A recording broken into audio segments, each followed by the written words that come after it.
Биылғы ректор балы университеттің үздік студенттеріне арналған нағыз мерекеге айналды. Кеш маскарад үлгісінде өтті. Сәнді киімдер, жұмбақ бетперделер, жанды музыка мен ерекше безендірілген кеңістік барлығы да кешке сиқырлы әсер сыйлады. Қарағанды индустриялық университетінің есігі сіздерге әрдайым ашық. Бүгінгі күн сіздердің студенттік өмірлеріңіздегі ең жарқын, ең шабытты сәттердің бірі болып жадыңызда қалсын.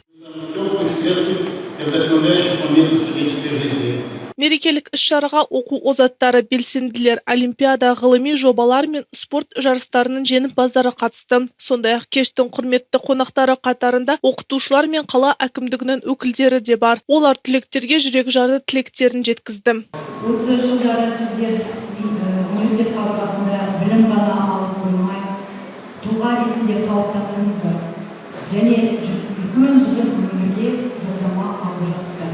Сіздерге тілейтінім тек қана жақсылық, сәттілік, осы университет қабырғасында алған білімдеріңіз, қажырлы еңбектеріңіз, табандылықтарыңыз біздің болашақта Қазақстанның бір жақсы бір керемет жерлерге өзінің орнын тауып, сіздерді үлкен жетістіктерге жетелейді деп сенемін. Жастар орталығы мерекеге сай безендіріліп, фото-аймақ пен креативті декорлар қойылды. Музыкалық және театрландырылған қойылымдар кешті ұмытылмас әсерге бөледі. Бұл бал жыл сайынғы дәстүр ғана емес, студенттердің жетістіктеріне деген зор құрметтің белгісі. Әрине, шын мәнінде өте керемет іс-шара, дәстүрге айналған, бастапқыда шынға алғысымды білдіріп, өте керемет іс-шара, осындай бұрыннан келе жатқан, жаңа айтып кетті ректор, өте көптеген басқа елдерден келіп жатыр қонақтар. Сондықтан сіздерге түлектерге алдағы уақытта